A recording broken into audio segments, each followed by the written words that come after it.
যেই প্রজন্ম জেগে উঠেছে এই প্রজন্ম হারার জন্য জন্ম হয়নি এবং এই প্রজন্ম হারবে না। আমি আমার ছেলেকে নিয়ে এসেছি, আমার ছেলেকে আমি সঙ্গে করে নিয়ে এসেছি। আসো, নর্থ সাউথ ইউনিভার্সিটি ওয়েট করলাম। আমি লন্ডন থেকে আজকে আসছি, দিয়ে দিলাম। তোমরা গুলি করো।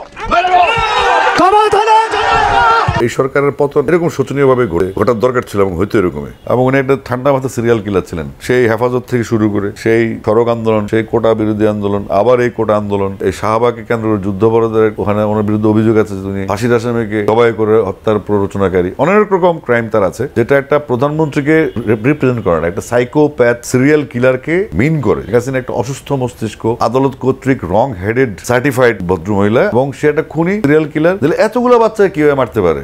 বিএনপি ভালো প্রার্থী না দেয়, আবার সেই গুন্ডা বান্ডা বা ব্যবসায়ী ক্যান্ডিডেট দেয়, তখন বিএনপি আমাকে তাদের বিরুদ্ধে দেখবে। বেসিক্যালি উনি আসছিলেন ওনার পিতার হত্যার প্রতিশোধ বা ফ্যামিলির প্রতিশোধ নিতে। সে বাংলাদেশের মানুষকে কষ্ট দিতে এই দেশে আসছিল। আসসালামু আলাইকুম ওয়া রাহমাতুল্লাহি ওয়া বারাকাতুহু। দেশ ও দেশের বাইরে দূর দূরান্ত থেকে যারা ভিডিও দেখছেন এই মুহূর্তে তাদেরকে অনুরোধ করব, দয়া করে পুরো ভিডিওটি সম্পূর্ণ ধৈর্য সহকারে দেখবেন। খুবই গুরুত্বপূর্ণ এবং অত্যন্ত ইম্পর্টেন্ট ভিডিও নিয়ে উপস্থিত হয়েছি আপনাদের মাঝে। প্রিয় দর্শক শ্রোতা মণ্ডলী, কণ্ঠশিল্পী আসিফ আকবর এবারে বিএনপিকে নিয়ে মুখ খুলল।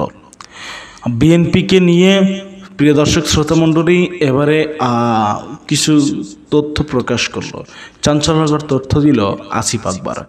বিএনপি কি আবার ভুল করবে?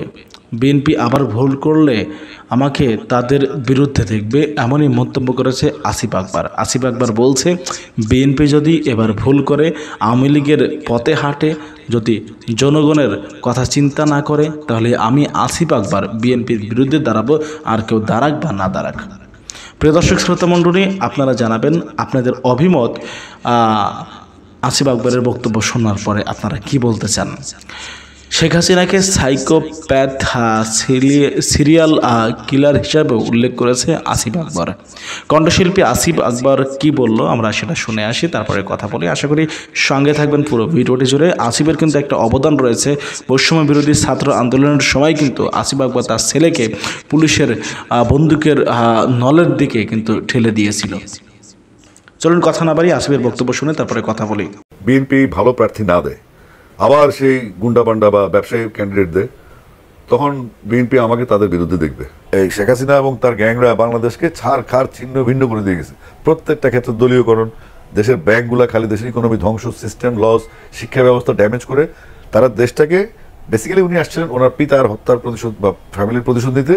এবং বাংলাদেশের মানুষ কেন সেদিন মিষ্টি বিতরণ করে সেটার প্রতিশোধ দেওয়ার জন্য সে বাংলাদেশের মানুষকে কষ্ট দিতে এই দেশে আসছিল। আমি বিএনপির সমর্থক, আমি নিজের খেয়ে ধানের শীষ খেয়ে বিএনপি না। আমি আসলে নির্বাচনমুখী লোক না। মানুষ ভাবে যে আমি তো এমপি হওয়ার জন্য, মন্ত্রী হওয়ার জন্য রাজনীতিটা করি। আসলে এমপি মন্ত্রীর যে পাওয়ার, তাদেরকে যে চিনে, তাদের চেয়ে আমার পাওয়ার অনেক বেশি। আমাকে চেনা মানুষ বেশি, আমার গ্রহণযোগ্য তাদের চেয়ে অনেক বেশি। তো আমি আসলে আমার মতো চলি। আমাকে কিনে ফেলার মতো প্লেয়ার এদেশে জন্মগ্রহণ করেনি। আমরা ফেসবুক বা ইউটিউব দ্বারা তথাকথিত ভাইরাল না, আমরা ভাইরালের বাপ দাদা। প্রিয় দর্শক, কোন এক সন্ধ্যায় আপনি আড্ডা দিতে বসেছেন এবং সেই আড্ডায় যুক্ত হয়েছেন বাংলা গানের যুবরাজ। তাহলে ব্যাপারটা কেমন হবে? আপনাদের কাছে কেমন হবে জানি না, তবে আমার কাছে সেটি অতুলনীয় এবং সুন্দর। হ্যাঁ দর্শক, আজকে আমার সাথে আড্ডা দেওয়ার জন্য যুক্ত হয়েছেন বাংলা গানের যুবরাজ আসিফ আকবর। আজকে তার সাথে আড্ডা দিব, গল্প করব। আসিফ ভাই কেমন আছেন? ভালো। গত কয়েকদিন আগে বাংলাদেশে একটি অভ্যুত্থান হয়ে গেল এবং সেই অভ্যুত্থানের আগে 3 আগস্ট আমরা দেখলাম যে জনগণের যে আন্দোলন, ছাত্রদের যে আন্দোলন, সেই ছাত্র জনতার আন্দোলনে আপনি যুক্ত হয়েছিলেন এবং আপনার সন্তানকে নিয়ে আপনি যুক্ত হয়েছিলেন। আমার প্রশ্ন হচ্ছে, যদি এই পট পরিবর্তনটা না হতো, শেখ হাসিনা সরকারের পরিবর্তন না আসতো, পতন না হতো, তাহলে আপনার জন্য চিত্রটা কেমন হতো? আমার চিত্র তো আগেই চিত্রায়িত ছিল। গত ওদের 16 বছর শাসন আমলে আমি গান বাজনা করতে পারি। আমার পেশাদারিত্বের দিক থেকে আমি অনেক ক্ষতিগ্রস্ত ছিলাম। তো 3 তারিখ ছেলেকে নিয়ে, আরও আগে নামতাম আমি, বাট আমি দেশের বাইরে ছিলাম। আমি প্রায় 6টা দেশে ভিজিটে ছিলাম। ওর শেষ করে আসছি 2 তারিখ রওনা দিয়ে 3 তারিখ পৌঁছেছি। তো এই সরকার যতক্ষণ ছিল আমিও দেশে ছিলাম। কি হতো, আবার নাহলে অ্যারেস্ট করতো, আবার একটা মামলা দিত। তবে আমাদের বিশ্বাস আছে বা ছিল এই সরকারের পতন এরকম শোচনীয়ভাবে ঘটার দরকার ছিল এবং হয়তো এরকমই। আর ইন্টারেস্টিং হচ্ছে, আমি তো সবসময় অন্যায়ের বিরুদ্ধে কথা বলে থাকি। গত ফেসবুক আসার পর থেকে সেটা তো সরব ছিলাম এবং কোনো না কোনোভাবে আমি তাদের ভালো সমালোচক ছিলাম। তাদের যে অন্যায়গুলো ছিল সেগুলো প্রতিবাদ করে যেতাম আমি।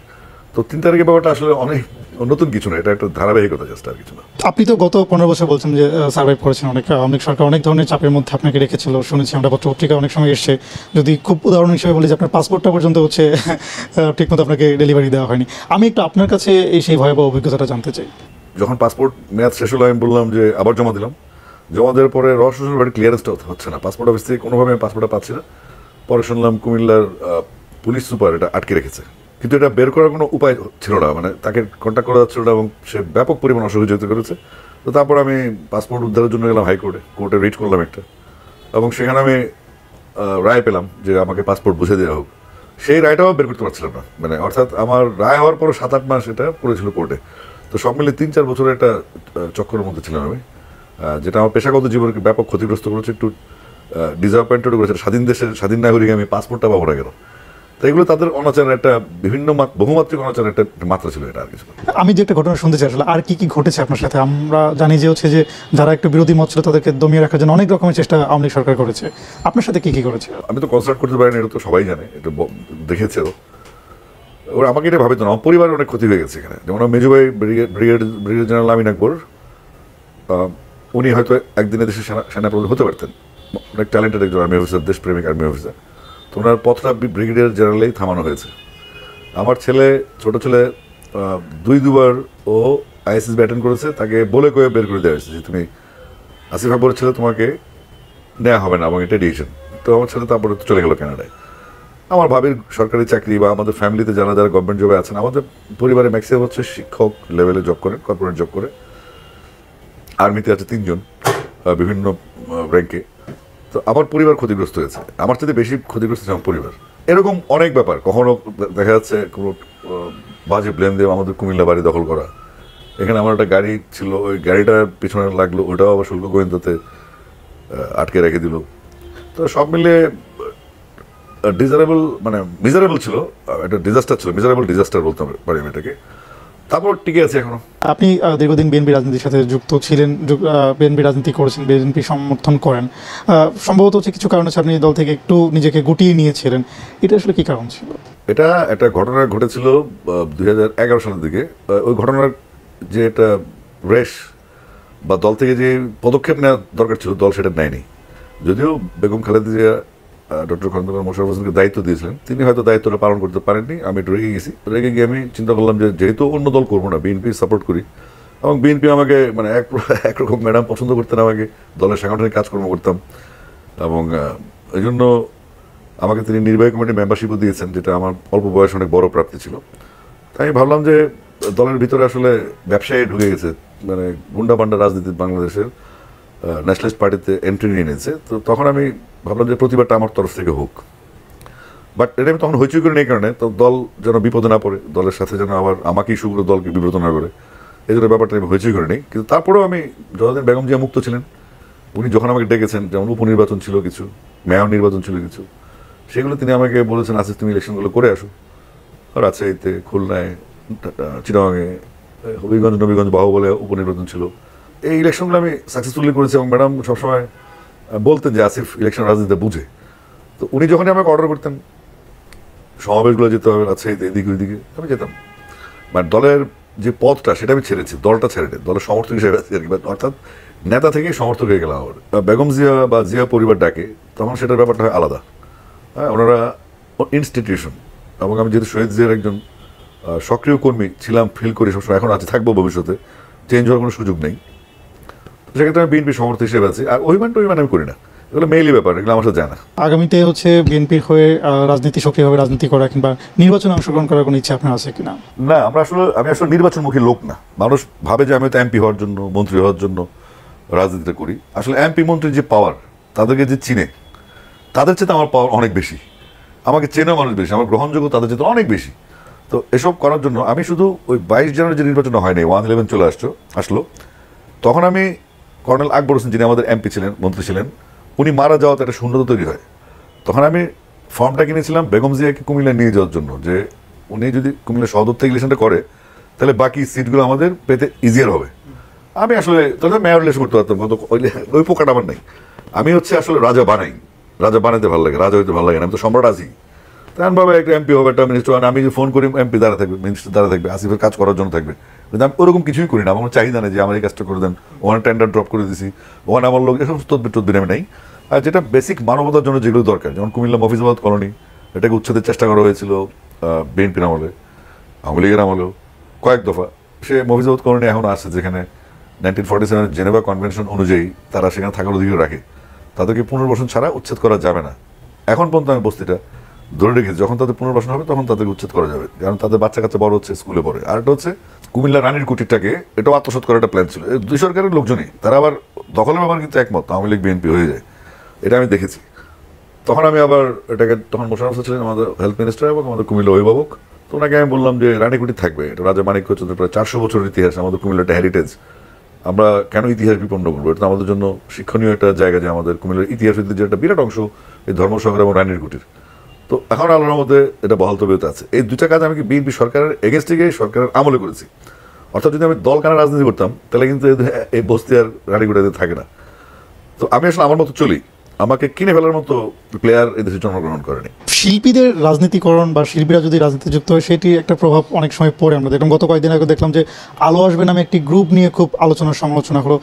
আপনি একজন শিল্পী হিসেবে আসলে শিল্পীদের রাজনীতিটা কিভাবে দেখতে চান? রাজনীতির বাইরে একটা পিঁপড়া নাই। রাজনীতি মানে রাষ্ট্র পরিচালনার জন্য যে নীতি নিয়ে বিভিন্ন দল মতাদর্শ কাজ করে, তারা পাওয়ার আসে, পাওয়ার থেকে চলে যায়। কিন্তু দেশের 18 কোটি মানুষ, পশু পাখি প্রাণী, পানি মাটি আকাশ বাতাস সব রাজনীতির আন্ডারে। যারা বলে যে শিল্পীদের রাজনীতি করা উচিত না, তারা হচ্ছে একটু বিশেষভাবে অজ্ঞ, মূর্খ বলবো না, অজ্ঞ। এই কারণে শিল্প সংস্কৃতি, আপনি যদি বৈষম্য বিরোধী ছাত্র আন্দোলন দেখেন, মিউজিক, পথনাটক কিন্তু অনেক বড় ভূমিকা রেখেছে। গানের শিল্পীকে অ্যারেস্ট করা হয়েছে, আমরাও গান করেছি, আমরাও থ্রেটের মধ্যে ছিলাম। আমি তো আগে থেকেই করে এসেছি এগুলো। আর আমার প্রায় 60 থেকে 70টা গান আছে দেশের, বা ম্যাক্সিমাম তরুণ প্রজন্মকে নিয়ে গান। তো কোনোভাবেই শিল্পীদের রাজনীতিতে অংশগ্রহণ করাটার কোনো ফল্ট নেই। এখন আওয়ামী লীগের লোকদের কাছে একটা সুন্দর একটা বয়ান আছে, এরা সবসময় মিথ্যাবাদী, তো লায়ার্স। এরা বলে যে শিল্পীদের রাজনীতিতে আসা উচিত না, কিন্তু তাদের দলে কিন্তু সর্বাধিক সংখ্যক সংস্কৃতি কর্মী রাজনীতিতে ছিল এবং এমপি মন্ত্রী হয়েছে। অন্য দল করলেই এটা শিল্পীদের রাজনীতিতে আসা উচিত না। আর ফেসবুকের কারণে আসলে আপনি এখন যে মূর্খ, ক্লাস 2 পাস করে নেই, যে লোকটা পিএইচডি করে আসছে, যে লোকটা পড়াশোনা জানে, আবার যে লোকটা মোটামুটি পড়ালেখা করেছে, সব কিন্তু একটা লেভেলে চলে আসছে। মতামত প্রসবের ক্ষেত্রে আর কোনো বাধ্যবাধকতা নেই। যে ছেলেটা ঠিকমতো নিজের নাম বানান লিখতে পারে না সুন্দরভাবে একটা লাইন সোজা করে, সে এখন ফেসবুকে বিরাট বড় পণ্ডিত। আর আমার সমস্যা, আমি ফেসবুকে কিন্তু আমার জন্ম নিয়েছি। আমি ফেসবুক আমার এস্টাবলিশমেন্টে অনেক পরে জন্ম। আমরা ফেসবুক বা ইউটিউব দ্বারা তথাকথিত ভাইরাল না, আমরা ভাইরালের বাপ দাদা। তো সুতরাং ফেসবুক নিয়ে কি কথা বললে আমি ক্যারি করি না, সর্বোচ্চ বিরক্ত হলে ব্লক মেরে দিই। কারণ এখানে মানে শিক্ষিত, অশিক্ষিত, কুশিক্ষিত, স্বশিক্ষিত যা সবাই মন্তব্য প্রসব করে মন্তব্য। তো যেটা ভালো সেটা অবশ্যই তখন বুঝি যে কে জ্ঞান গর্ব চিন্তা ভাবনার মাধ্যমে মন্তব্যটা করেছে, আর কে হুতাশে মন্তব্য করেছে তাকে দ্রুত কিক মেরে পেজ থেকে বের করে দিই বা আইডি থেকে বের করে দিই। এই যে শিল্পীদের রাজনীতি, এটা একটা অপরিহার্য। আর যেই আলো আসবে যে কথাটা বললেন, ওরা ওদের কাজ করেছে, তারা একটা দলের সমর্থক ছিল, তাদের রাজনীতি করার অধিকার আছে, সরকারের পক্ষে তাদের কাজ করার অধিকার আছে। কিন্তু তারা যে গরম পানি ঢেলে দেয়া ছাত্রদের উপরে, এই ধরনের নৃশংসতা যে তারা মনের ভিতরে পোষণ করে, এরা আসলে তাহলে শিল্পী না, এরা হচ্ছে শিল্পী নামের কলঙ্ক, এবং তাদেরকে শাস্তির মুখোমুখি করতে হবে। কারণ এই কামানের যে গরম পানিটা, এটা কিন্তু অনেক জোরে আসে, গা ঝলসে যায়, অনেকে ইনজুর্ড, অনেকে মারা যায়। তো এটা একদম অ্যাটেম্প টু মার্ডারের মতো হয়ে যায় গরম জল ঢেলে দেয় এটা। তো আলো আসবেই নামে যে গ্রুপটা, তারা আমাদের শিল্পীদেরকে ছোট করেছে, তারা কাজটা ঠিক করে নেই। আপনার একটি গান, তখন আমরা দেখতাম যে হচ্ছে কোনো ক্রিকেট খেলার সময় আপনার একটি গান খুব জনপ্রিয়তা পেত, বেশ বেশ বেশ সাবাস বাংলাদেশ। ক্রিকেট খেলার সাথে এই গানটা একটা অতপ্রতভাবে জড়িত ছিল, এবং বেশ কিছু বছর ধরে এই গানটা আমরা শুনতে পাই না। আপনার আসলে এই গানটি নিয়ে কোনো আক্ষেপ আছে কিনা? আমার কাছে গান গাওয়া, গানটা কে বাজালো, কে শুনলো, বাজলো কিনা, এগুলো চিন্তার বিষয় না। এই গানটার জন্মটা খুব ইন্টারেস্টিং ছিল। আমাদের বেগম খালেদা জিয়ার ছোট পুত্র আরাফাত রহমান কোকো, উনি ক্রিকেটটা পছন্দ করতেন, এবং আমরা একসাথে এই স্টেডিয়াম থেকে মিরপুর স্টেডিয়ামে ক্রিকেটটা আমরা শিফট করেছি, এবং মাঠের কাজে নিজে দাঁড়িয়ে থেকে করেছি। বাংলাদেশের প্রথম ক্রিকেট মাঠে সাউন্ড সিস্টেম আমি লাগাই আমার নিজের পকেট টাকা দিয়ে। আর কোকো ভাই তখন হাই পারফরমেন্স স্কোয়াড চালু করেন, যেখান থেকে মুশফিকুর রহিম এসছে। আর বাংলাদেশের পাইপলাইনে অনেক ভালো প্লেয়ার আসছে বিকেএসপি থেকে, এইচপি থেকে, মানে হাই পারফরমেন্স স্কোয়াড থেকে। তো আমার গানটা বন্ধ করেছে, এটা আমি মোটেও ভাবিতেছিলাম না, বাট মানুষকে বঞ্চিত করেছে। এই গানটার মূল ইন্সপিরেশন ছিল আরাফাত রহমান কোকোর, যেটা সোহেল রহমান লিখেছেন, ইব্রাহিম টিপু সুর করেছেন। এটার মধ্যে কোনো রাজনীতির কোনো গন্ধ ছিল না, শুধু ছিল ক্রিকেট নিয়ে গান। এটা বাংলাদেশের স্বীকৃত প্রথম থিম সং ক্রিকেটের। তো বাজে নাই, মানুষের মনে তো বাজে। অনেক গানে তো ক্রিকেট হলো, এটা তো এক্সিট করতে পারলো না কেউ, আমিও পারিনি, আমি চেষ্টাও করিনি করার। তো যে গান আমার একটা জিনিস আপনার 100 বছর পরেও বেজে উঠবে যদি সলিড হয়। আপনি শিল্পী মরে যাবে, শিল্পী সমালোচক মরে যাবে, গীতিকার সুরকার মরে যাবে, গান থেকে যাবে। গত কয়েকদিন ধরে হচ্ছে আমাদের দেশে একটি বিষয় নিয়ে খুব আলোচনা হচ্ছে, সেটি হচ্ছে জাতীয় সঙ্গীতের পরিবর্তন। কেউ পরিবর্তন চাচ্ছে, কেউ পরিবর্তন চাচ্ছে না। আপনি আসলে এই বিষয়টা নিয়ে কী ভাবছেন? বাংলাদেশে অনেক সমস্যা এখন আছে, এই জাতীয় সঙ্গীত নিয়ে পারাপারি করার সময় আসলে না। যেখান থেকে প্রস্তাবটা এসছে ওটা অথেন্টিক কিছু না, ওনার মনের ক্ষোভ থেকে উনি বলেছেন, এটা বলতে পারে, যে কেউ বলতে পারে। বাট আমি একজন শিল্পী হিসেবে মনে করি আমাদের এই সমস্ত বিতর্কে জড়ানো উচিত না। জাতীয় সঙ্গীত নির্ধারিত হয়েছে রাষ্ট্রের সর্বোচ্চ সিদ্ধান্তে, এবং জাতীয় সঙ্গীত যদি বাতিল করতে হয় সেটাও রাষ্ট্রের সর্বোচ্চ সিদ্ধান্তে বাতিল হবে। আমরা শিল্পীরা যদি মতামত প্রকাশ করে এতে আমাদের বিভাজন তৈরি হয়ে যায়। আমরা হচ্ছে যদি এই জাতীয় সঙ্গীত থাকে এটার প্রতি আমরা অনুভূত থাকবো, আবার যদি নতুন জাতীয় সঙ্গীত হয় সেটার সিদ্ধান্ত রাষ্ট্র নেবে, আমরা আবার সেটার অনুভূত থাকবো। এটার সাথে আমাদের কোনো সম্পৃক্ততা নেই। যারা বলে ফেলে জাতীয় সঙ্গীত বদলে চাই, যারা বলে ফেলে জাতীয় সঙ্গীত আগেরটাই চাই, উভয় পক্ষই ভুল করেছে। এটা নিয়ে বাড়াবাড়ির কোনো সুযোগ নেই। বিএনপি সরকার যদি ক্ষমতায় আসে এবং সরকার গঠন করে, তাদের জন্য আপনার কোনো পরামর্শ থাকবে কি? বিএনপি তো একটা পুরনো রাজনৈতিক দল এবং বাংলাদেশের গতিশীল দল। বিএনপি যত ডাইনামিক, শহীদ জিয়ার 3 বছরে বাংলাদেশ যে ভিত্তি অর্জন করেছে রেমিটেন্স এবং গার্মেন্টস খাতে শহীদ জিয়া তৈরি করে, এগুলো বাংলায় যত পুরস্কার দেখেন, বাংলা একাডেমি, এইটা ওইটা, যত ন্যাশনাল অ্যাওয়ার্ড আছে সব শহীদ জিয়া তৈরি করা। এগুলো কিন্তু সুবিধাভোগী হচ্ছে অন্যরা, বাট এগুলার বাংলাদেশের ভিত্তি রিয়েলিটি শো নতুন করি শহীদ জিয়ার করা। খাল খনন কর্ম যেটা আমাদের সবচেয়ে জরুরি এখন। আওয়ামী লীগ বলতো খাল কেটে কুমির আনছে, তাই না? ওরা বলেন কটাক্ষ করতে এক্সপার্ট, এরা এদের মানসিকতার ভিতরে শুধু বিষ আর বিষ। তো বিএনপি তার মতো চলবে, আমার কোনো পরামর্শ নেই। তবে কুমিল্লা আমার যেহেতু কনস্টিটিউয়েন্সি, যদি কুমিল্লায় বিএনপি ভালো প্রার্থী না দেয়, আবার সেই গুন্ডাপান্ডা বা ব্যবসায়ী ক্যান্ডিডেট দেয়, তখন বিএনপি আমাকে তাদের বিরুদ্ধে দেখবে। অর্থাৎ আমি আমার শহরটাকে, কিংবা আমার এখানে, আমি রমনায় থাকি ঢাকায়, এটা ঢাকা 8-এ পড়ে গেছে। তো এই দুইটা আসনের সাথে আমার একটা নিজের আবাসিক সম্পর্ক, আমার থাকি এখানে, আমি ওখানে আমার জন্ম। তো এখানে যদি বিএনপি উল্টাপাল্টা প্রার্থী দেয়, তাহলে ওই প্রার্থীর এগেন্স্টে আবার প্রার্থী দেওয়া হবে এবং পাশ করে নিয়ে আসা হবে। এরা বিএনপিকে বিচক্ষণ হতে হবে, কারণ বিএনপি থেকে নমিনেশন কেনার মতো প্লেয়ার আমি না। আমি কিনেছিলাম বেগম জিয়ার জন্য, কুমিল্লার জন্য। আমি নমিনেশন কিনে এমপি হব, এই মানুষের তো আমার কখনোই ছিল না, এখনো নেই। অন্তর্বর্তীকালীন সরকার গঠন হয়েছে প্রায় 1 মাস অতিবাহিত হয়ে গেছে। অন্তর্বর্তীকালীন সরকার নিয়ে আপনার অবজারভেশন? দেশে একটা নতুন পট পরিবর্তন, নতুন একটা প্রেক্ষাপট তৈরি হয়েছে। এই সরকারের মাত্র গেল 30 দিন। তা আমরা বেসিক্যালি যারা আমি রাজনীতি বিজ্ঞানে পড়াশোনা করে এসেছি, আমি কিছু সরকারের কিছু ক্রাইটেরিয়া সম্বন্ধে জানি। একটা সরকারকে ন্যূনতম 100 দিন সময় দিতে হয় উঠে দাঁড়ানোর জন্য। আর এটা তো কোনো গণতান্ত্রিক সরকার নেই, এটা বিশেষায়িত সরকার, এটা অভ্যুত্থানের মাধ্যমে জন্ম নেওয়া সরকার। এই শেখ হাসিনা এবং তার গ্যাংরা বাংলাদেশকে ছাড় খার ছিন্ন ভিন্ন করে দিয়ে গেছে। প্রত্যেকটা ক্ষেত্রে দলীয়করণ, দেশের ব্যাংকগুলা খালি, দেশের ইকোনমি ধ্বংস, সিস্টেম লস, শিক্ষা ব্যবস্থা ড্যামেজ করে তারা দেশটাকে, বেসিক্যালি উনি আসছিলেন ওনার পিতার হত্যার প্রতিশোধ বা ফ্যামিলির প্রতিশোধ দিতে। এবং বাংলাদেশের মানুষ কেন সেদিন মিষ্টি বিতরণ করে সেটার প্রতিশোধ দেওয়ার জন্য সে বাংলাদেশের মানুষকে কষ্ট দিতে এই দেশে আসছিল। সে কিন্তু দেশকে ভালোবেসে আসে না। সে যতই কান্নাকাটি করুক, এটা কুমিরও তো আবেগ নিয়ে কাঁদে না হাসিনার মতো। ঘৃণ্যতম একটা মহিলা, সে তার এত কোটি কোটি নেতাগুলো ফেলে চলে যায়, দেশ ফেলে চলে যায়, দেশের মানুষকে ফেলে অর্থনীতি ধ্বংস করে চলে যায়। সে আসলে তার বিচার হবে, বিচারের যাই রায় হবে তাই হবে। তাহলে 134টা মামলা হয়েছে, খুনের মামলা সব। এবং উনি একটা ঠান্ডা মাথা সিরিয়াল কিলার ছিলেন। সেই হেফাজত থেকে শুরু করে সেই সড়ক আন্দোলন, সেই কোটা বিরোধী আন্দোলন, আবার এই কোটা আন্দোলন, তারপরে এই শাহবাগকে কেন্দ্র করে যুদ্ধাপরাধের, ওখানে ওনার বিরুদ্ধে অভিযোগ আছে তিনি ফাঁসির আসামিকে জবাই করে হত্যার প্ররোচনাকারী। অনেক রকম ক্রাইম তার আছে, যেটা একটা প্রধানমন্ত্রীকে রিপ্রেজেন্ট করে না, একটা সাইকোপ্যাথ সিরিয়াল কিলারকে মিন করে। শেখ হাসিনা একটা অসুস্থ মস্তিষ্ক, আদালত কর্তৃক রং হেডেড সার্টিফাইড ভদ্রমহিলা, এবং সে একটা খুনি সিরিয়াল কিলার। তাহলে এতগুলো বাচ্চা কীভাবে মারতে পারে? আমরা বিশ্বাস করি এই সরকারটা মাত্র 30 দিন হলো, এই সরকারটার আরও অন্তত 70 দিন পরে আমি আমার বক্তব্য দিব যে এই সরকারের কী চাই, বা এই সরকার আমাদের চাহিদার কোন জায়গাটাকে এখন পর্যন্ত ফিল আপ করেনি বা হাতি দেয়নি। এটা বলার সময় এখন না। আমি সরকারকে বিব্রত করতে চাই না। নতুন বাংলাদেশ কেমন দেখতে চান? আমি যে সিস্টেম, আমাদের নির্বাচন সিস্টেম, আমাদের তারুণ্যের অংশগ্রহণটা যে প্রয়োজন ছিল, পার্লামেন্টে 70, 80, 90 বছর বয়সের লোকজন না গিয়ে আমাদের, তারপর আইনজ্ঞ যাবে। বাংলাদেশের সব ব্যবসায়ীরা 90% জায়গা দখল করে রাখছে, মানে বিজনেসম্যান টাকা আছে তারা এমপি হবে। তা আমি আসলে পার্লামেন্টারি সিস্টেমের পক্ষে না। বাংলাদেশের জন্য দরকার একটা আমেরিকান একটা ডেমোক্রেসি সিস্টেমের প্রেসিডেন্সিয়াল নির্বাচন, যেটা আগে আমাদের দেশে ছিল।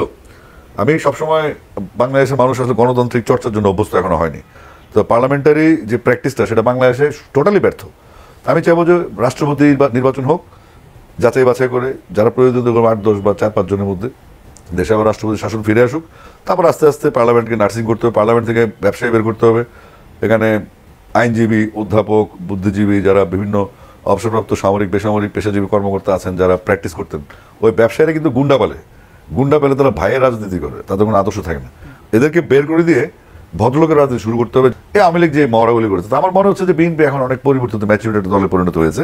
বিশেষ করে গণ অভ্যুত্থান সফল হওয়ার পরে, মানে আমি ওনাকে লিডার ডাকি, তারেক রহমান সাহেব যেভাবে এখন পর্যন্ত কমান্ড বজায় রাখছেন, যেভাবে তিনি মেসেজ দিচ্ছেন, আমার মনে হচ্ছে বিএনপি একটা ম্যাচিউর দলে পরিণত হচ্ছে। আমি বিএনপিকে সবসময় ক্লাব বলতাম, বিএনপি একটা পার্টি না, একটা ক্লাব। তো বিএনপি এখনো যদি পার্টি হয় তাহলে ভালো। আমি বিএনপির সমর্থক, আমি নিজের খেয়ে ধানের শীষ খেয়ে বিএনপি না। তো সুতরাং এই দলটাকে ভালোবাসি, এই দলটা ভালো করলে ভালো, না করলে আমি যে অনাচার করছি বিএনপি সেম কাজ করে। আমি আবার আগের অলওয়েজ বিরোধী দল, কারণ আমি এগেন্স্ট দ্য উইন্ড, ইলিশ মাছের মতো থাকি, সুস্বাদু মাছ, স্যালমন ফিশের মতো। যেখানে অন্যায় সেখানে প্রতিরোধ। এবার ক্ষমতায় যেতে থাকুক, কোনো সমস্যা নেই। যেই প্রজন্ম জেগে উঠেছে, এই প্রজন্ম হারার জন্য জন্ম হয়নি এবং এই প্রজন্ম হারবে না। আমি আমার ছেলেকে নিয়ে এসেছি, আমার ছেলেকে আমি সঙ্গে করে নিয়ে এসেছি। আসো, সে নর্থ সাউথ ইউনিভার্সিটি ওয়েট করলাম। আমি লন্ডন থেকে আজকে আসছি, দিয়ে দিলাম। তোমরা গুলি করো। করতে পারে না। আমার বাচ্চার ফিউচারের জন্যই আমি আসলে ওর এখানে নিয়ে আসছি, যাতে ও মানে দেখে শিখে যে কিভাবে অধিকারটা আদায় করতে হয়। এই বাংলাদেশের মাটিতে এই কলঙ্কিত অধ্যায়ের অবসান হতে হবে। এবং আপামর মানুষ রাস্তায় নেমেছে, রাজপথে নেমেছে, ন্যায্য ন্যায়ের দাবি এবং শান্তির দাবিটা আমি কামনা করছি। রাজনীতিবিদরাই তো দেশ পরিচালনা করবেন, তারা যেন রাজনীতিবিদরা বা ক্ষমতায় যারা থাকবেন তারা যেন জনগণকে দাস মনে না করেন, জনগণকে যেন চাকর বাকর মনে না করেন, জনগণকে যেন সম্মানটা দেন। এই সম্মানটুকু পেলেই সবকিছুর সমাধান হয়ে যাবে ইনশাআল্লাহ। আমাদের সন্তানরা মেধার অধিকার চেয়েছিল, মেধার ভিত্তিতে তাদের কর্মসংস্থান, তাদের পড়াশোনা, তাদের সবকিছু হোক। তারা কোনো রাষ্ট্র ক্ষমতার পরিবর্তন চায় নাই, তারা কারো ক্ষমতাচ্যুতি চায় নাই, তারা চেয়েছিল মেধার মূল্যায়ন হোক। সেই মেধার মূল্যায়ন চাইতে গিয়ে যদি আমাদের সন্তানরা বুলেটবিদ্ধ হয়, প্রকাশে দিনে রাতে হেলিকপ্টার করে এদিকে সেদিকে যে কোনোভাবে আমাদের সন্তানকে হত্যা করা হয়েছে, শিশুদেরকে হত্যা করা হয়েছে, নিরাপরাধ মানুষকে হত্যা করা হয়েছে, নিরাপরাধ ঘরের মধ্যে বসে থাকে বউ যারা পরিবার আছে তাদেরকে হত্যা করে, ছোট ছোট শিশু যারা অবুঝমান পৃথিবীর আলো দেখে তাদেরকে হত্যা করেছে। এখন এই আন্দোলন থেকে পিছু হটার কোনো সুযোগ নাই, আমাদেরও কিছু করার নেই, আমরা ব্যর্থ। এই ছাত্ররা সড়ক আন্দোলন করেছিল, এই ছাত্ররা এখন কিশোর বয়স থেকে তরুণ হয়েছে এবং তার ম্যাচিউর হয়েছে। আমরা কোনো কিছু সিদ্ধান্ত নিব না, আমরা তাদের অনুগত হয়ে তাদের হুকুম মতো আমরা কাজ করব। এবং আমি বিশ্বাস করি যেই প্রজন্ম জেগে উঠেছে, এই প্রজন্ম হারার জন্য জন্ম হয়নি এবং এই প্রজন্ম হারবে না। আমি আমার ছেলেকে নিয়ে এসেছি, আমার ছেলেকে আমি সঙ্গে করে নিয়ে এসেছি। আসো, সে নর্থ সাউথ ইউনিভার্সিটি ওয়েট করলাম। আমি লন্ডন থেকে আজকে আসছি, দিয়ে দিলাম। তোমরা গুলি করো। সবাই আজকে কোনো কথা নাই, শুধু অল আউট গেম। যে কোনো ভাবে দফা একটা দাবি, এক দফা এক দাবি। স্বৈরাচারটি কবে যাবি? আমরা মিলিত হবো শহীদ মিনারে। Thank you. আমার সন্তান আবু সাইদ, আমার সন্তান আসিফ আকবরের সন্তান, আমার সন্তান। আমার সন্তানের রক্তে এই মাটি ভিজেছে। যে অধিকারের জন্য আমার সন্তানের মাটিতে এই বাংলাদেশের 55,000 বর্গমাইল ভিজেছে, সেই মাটিতে স্বাধিকারের উপযুক্ত জয় ছাড়া ছাত্র সমাজ ঘরে ফিরবে না। এখন যদি 2007-এ বিএনপি কি করছে, ওটা দিয়ে যদি আপনি আজকের বিএনপিকে বিচার করেন, অথবা আজকে থেকে 10 বছর পরে বিএনপিকে বিচার করেন, ভুল হবে। মাসুদ কামাল, আরেকটা প্রশ্ন যেটা জানতে চাই সেটা হলো যে এই যে সংস্কারের একটা রূপরেখা আমরা পেয়েছি প্রধান উপদেষ্টার কাছ থেকে, যে 6টা কমিশনের কথা বলেছেন, সংস্কার প্রয়োজন সবাই স্বীকার করছে, কিন্তু সাথে সাথে রাজনৈতিক দলগুলোর যদি দেখেন তারা কিন্তু সংস্কার করেন আবার নির্বাচনও দেন, মানে তাড়াতাড়ি সংস্কার করেন, তাড়াতাড়ি নির্বাচনটা দেন। এই যে সরকারের উপরে নির্বাচনের একটা চাপ দিয়ে রাখা, তারা কি নির্বাচনের এই চাপটা নিয়ে এই সংস্কারটা ঠিকমতো করতে পারবে কিনা? শুনেন, একটা জিনিস হলো কি, নির্বাচনের চাপ তো পলিটিক্যাল পার্টি দিবেই। তারা কি করবে? তারা কি পলিটিক্যাল পার্টি বা এখানে মাঠে খেলতে আসছে? তারা কিন্তু দর্শক না, পলিটিক্যাল পার্টি দর্শক না। কিন্তু পলিটিক্যাল পার্টিগুলো দেখতেছে দর্শকরা এখন খেলোয়াড় হয়ে গেছে, ছাত্ররা এখন খেলোয়াড়, বিরাট খেলোয়াড়। কিন্তু নিজেদেরকে মনে করতেছে, আসলে খেললে পরে কয় গোল খাবে জানি না, তবে তারা ভাব দেখাচ্ছে যে তারা মানে বিরাট কিছু খেলবে আর কি। মানে মাঠে একটা বলে না ই করে, যে কি বলে আপনাকে, শো দেখায় আর কি, তারা শো দেখাচ্ছে, ডিগবাজি খাচ্ছে, এটাচ্ছে, এটা ভালো, আমি আত্মবিশ্বাস থাকে ভালো। কিন্তু তারা তো খেলতেই আসছে রে ভাই, রাজনীতি করতে আসছে কি মানে কি আঙ্গুল চোষার জন্য নাকি? তারা ইলেকশন করতে আসছে, ক্ষমতায় যেতে চায়। কেন চায়? সবাই ধান্দাবাজি করার জন্য চায় তা না, কিন্তু তারা একটা আদর্শে বিশ্বাস করে, তারা সে আদর্শে বাস্তবায়ন করতে চায় ক্ষমতায় যেয়ে। তারা মনে করে এই আদর্শে বাস্তবায়ন করলে দেশটার ভালো হবে। সবাই যার যার মতো করে ভাবনা ম্যান টু ম্যান তো ভ্যারি করবেই। এটা তারা এই নির্বাচন চাপ, এটা আমি কোনো অন্যায় মনে করি না। এবং আমি আরও মনে করি যতই দিন যাবে এই নির্বাচন চাওয়ার দাবিটা আরও জোরালো হবে। আমার মনে হয় না ততদিন ছাত্ররা সময় পাবে যে তাদের দল গুছাবে, পাবে না, তার আগে কিন্তু দিতে হবে। তো এই চাওয়াটা কিন্তু আমি মনে করি অন্যায় কিছু না। এবং আমি এটা বললাম না আপনাকে আমি, যে প্রতিদিন উপদেষ্টাদের ঘুমাতে যাওয়ার আগে চিন্তা করতে হবে আমার দ্রুত কাজটা করতে হবে। কারণ তারা যদি কাজটা দ্রুত না করে, ওই যে 2 জন দেখলাম, উপদেষ্টাকে দেখলাম, বেশ মানে নিয়ে বলতেছে যে কোনো সমস্যা নেই, যতদিন সময় লাগে ততদিন করবো, আপনারা ভাই সময় দিবে না কেউ। ওই যেটা ভাবতেছেন ওটা সত্য না, বাঙালির এখনো চিনেন নাই তো, আর কটা দিন যাক তখন দেখবেন সময় আপনাকে কেউ দিতেছে, আরামে বসছেন তো মনে করছেন যে আমি তো উপদেষ্টা হয়ে গেছি। এত সহজ না দুনিয়াটা, বড় কঠিন। তবে সংস্কার নিয়ে আমি কথা বলি, 6টা সংস্কারের জন্য কথা বলা হয়েছে না? 6টা সংস্কারের মধ্যে এদেরকে আমি বলবো যারা সংস্কার করবে, এদের দেখি সমানে পত্রপত্রিকা ইন্টারভিউ দিচ্ছে এখন সবাই, তারা মানে মোটামুটি ন্যাশনাল হিরো হয়ে গেছে আর কি। এদেরকে বলি একটু আস্তে কথা বলেন, কথাবার্তা বলতে যে আওলায় ফেলায়েন না। একটা সিম্পল উদাহরণ দিই, গতকালকে এই এই আমাদের এক লোক, মানে ওই একজন ওই এরকম মানে সংস্কার কমিশনের এক ভদ্রলোক, এই আমাদের বদিউল আলম মজুমদার সাহেব, উনি কিছু কথা বলছেন। সেই কথাটা কি বলছেন? উনি বলেছেন যে এই আওয়ামী লীগ যদি নির্বাচনে না আসে আগামী নির্বাচনে, তাহলে এটাকে উনি মানে অবৈধ হবে বলে মনে করেন না, অগ্রহণযোগ্য হবে বলে মনে করেন না, এটা গ্রহণযোগ্য হবে বলেছেন। এই লোকে কিন্তু আওয়ামী লীগ সরকার আমলে বলেছিলেন বিএনপি না আসলে নির্বাচন বৈধ হবে না। তাহলে আওয়ামী লীগ আর বিএনপির মধ্যে পার্থক্যটা কি ভাই? পলিটিক্যাল পার্টি তো, ঠিক না? এই কথাটা কিন্তু আমি শাহজাহান খানকে বলতে শুনছিলাম যে বিএনপি না আসলেও নির্বাচন বৈধ হবে বলছেন, এবং সম্পূর্ণ আমি কালকে পত্রিকাতে খুঁজে পাই করলাম এগুলো। এখন আপনি বলবেন যে আওয়ামী লীগ আর বিএনপি কি এক? ওই সময় বাস্তবতা আজকে বাস্তবতা কি এক না? বাস্তবতার মধ্যে ভিন্নতা আছে। পৃথিবীর কোনো একটা সময়ের সঙ্গে আরেকটা সময় মিল নাই, সমস্ত সময়ের সঙ্গে প্রত্যেকটা মুহূর্তে ভিন্ন ভিন্ন। এই যে বলে না যে আপনি কখনো এক নদীতে 2বার গোসল করতে পারবেন না, তো আসলে চেঞ্জ তো হয়ে যাচ্ছে। প্রশ্নটা হলো, আমি তখনও বলতাম আওয়ামী লীগ বলতাম যে বিএনপি ছাড়া আপনি নির্বাচন করবেন। বিএনপি একটা পলিটিক্যাল পার্টি, পার্টির কিছু সমর্থক আছে, এবং সেই সমর্থকের সংখ্যা আপনি আঙুল দিয়ে শেষ করতে পারবেন না। তো সেই সমর্থকের জন্য 20% হয়, আপনি যদি কমাই ধরেন, খুবই কনজারভেটিভ হিসাব যে 20% আছে। এই 20% মানুষকে কি আপনি বঙ্গোপসাগরে ফেলাই দিবেন? ফেলাই দিতে পারবেন না। তো আপনি যেদিন জামাতকে নিষিদ্ধ করলেন, ওই দিন আমি বলছি জামাতকে নিষিদ্ধ আপনি করতে পারেন না, কোনো পলিটিক্যাল পার্টিকে আপনি নিষিদ্ধ করতে পারেন না যতক্ষণ সে রাষ্ট্রবিরোধী কথা না বলছে। এমনকি আমি হিজবুত তাহরিরকেও নিষিদ্ধ করার পক্ষে না, যেটা নাকি তখন করছিল বিডিআর বিদ্রোহের সময় করছিল। ওরা কি কারণে করছিল? বলছে ওরা নাকি সন্ত্রাসী কর্মকাণ্ড করে। আপনি সারাদিন বসে ইন্টারনেটে খুঁজেন যে হিজবুত তাহরির সন্ত্রাসী কর্মকাণ্ড কি করছে, আওয়ামী লীগ গভর্নমেন্ট বলতে পারবে কি করছে? কারণ ওরাই একটাই করছে, ওরা বিডিআর বিদ্রোহকে নিয়ে সন্দেহ প্রকাশ করছিল। এটি ওদের একমাত্র প্রকাশ্য অপরাধ আওয়ামী লীগ করছে, যাও করুক। তো আপনি তো তাদেরকে নিষিদ্ধ করতে পারছেন না। যদি নিষিদ্ধ না করতে পারেন, অর্ধেক জনগোষ্ঠীকে নিয়ে বঙ্গোপসাগরে ফালাইয়া চুবাই দিতে না পারেন, তাহলে সেই সমর্থকদের যে দলটা, তারা যে দলকে সমর্থন করে, সেই দল নির্বাচনে না আসলে নির্বাচন অগ্রহণযোগ্য হবে না। বদিউল আলম মজুমদার সাহেবকে এই থিওরি সে কোথায় পেয়েছে? নির্বাচন ব্যবস্থা সে সংস্কার করবো, তার সংস্কার কাজ শুরুই করে নাই। আমি তো তাকে নিয়ে এখনই সন্দেহ পোষণ করতেছি। আমি তো মনে করি তার সংস্কার ভালো হবে না। এদেশের একজন নাগরিক হিসেবে মনে করি তার সংস্কার একপাক্ষিক হবে। একটা পার্টি, আওয়ামী লীগের মতো একটা স্বৈরাচারী পার্টি, ধরলাম পার্টি স্বৈরাচারী, শেখ হাসিনা স্বৈরাচারী, শেখ হাসিনার আমলে আওয়ামী লীগ শেখ হাসিনার মতো করে কথা বলতো, শেখ হাসিনা বিহীন আওয়ামী লীগ তাই হবে? নাও তো হতে পারে। বঙ্গবন্ধুর আওয়ামী লীগ আর শেখ হাসিনা আওয়ামী লীগ এক ছিল? মাঝখানে তো মালিকগুলোর আওয়ামী লীগ ছিল, এক ছিল। ব্যক্তির কারণে বাংলাদেশের দলের চেহারা চেঞ্জ হয়ে যায়, ক্যারেক্টার চেঞ্জ হয়ে যায়। খালেদা জিয়া বিএনপি আর তারেক রহমানের বিএনপি এক না, 2007-এর বিএনপি আর 2024-এর বিএনপি এক না। এখন যে বিএনপি অ্যাকশনগুলি নিচ্ছে, এই অ্যাকশনগুলি 2007-এ বিএনপি নিত না, চেঞ্জ হয়ে গেছে। এখন যদি 2007-এ বিএনপি কি করছে, ওটা যদি আপনি আজকের বিএনপিকে বিচার করেন, অথবা আজকে থেকে 10 বছর পরে বিএনপিকে বিচার করেন, ভুল হবে।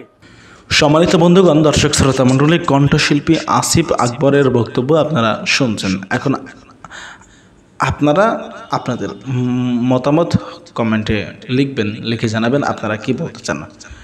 আসিফ ভাই একটা মন্তব্য করেছে। আসিফ আকবর আমাদের সকলের প্রিয় কণ্ঠশিল্পী, তিনি একটি খুব সুন্দর একটি মতামত পোষণ করেছে, সুন্দর একটি কথা বলেছে। কথাটি হচ্ছে, তিনি শেখ হাসিনাকে বলেছে সাইকোপ্যাথ, সিরিয়াল কিলার। প্রিয় দর্শক শ্রোতা মণ্ডলী, আসিফ ভাইকে গানের চেয়ে আমি বেশি পছন্দ করি তার স্পষ্ট কথা বলার জন্য। প্রিয় দর্শক শ্রোতা মণ্ডলী, ছাত্র জনতার জন্য অভ্যুত্থানে আমরা নতুন একটি দেশ পেয়েছি, তাই এ দেশকে ভালো করার দায়িত্ব হচ্ছে আমাদের প্রত্যেকের। আমাদের সকলের উচিত এই দেশটা পরিবর্তন করা, দেশের পরিবর্তনে এগিয়ে আসা। আপনারা আপনাদের মতামত জানাবেন না। আসিফ ভাইয়ের কথার সঙ্গে আমি পুরোপুরিভাবে একমত। আমাদের চ্যানেলে নতুন হয়ে থাকলে আপনাদেরকে রিকোয়েস্ট করব, আপনারা আমাদের চ্যানেলটি সাবস্ক্রাইব করে পাশে থাকা বেল বাটনটি ক্লিক করে রাখবেন, যাতে পরবর্তী সমস্ত আপডেট আপনাদের কাছে পৌঁছায় সকলের আগে। আল্লাহ হাফেজ। আসসালামু আলাইকুম ওয়া রাহমাতুল্লাহি ওয়া বারাকাতুহু।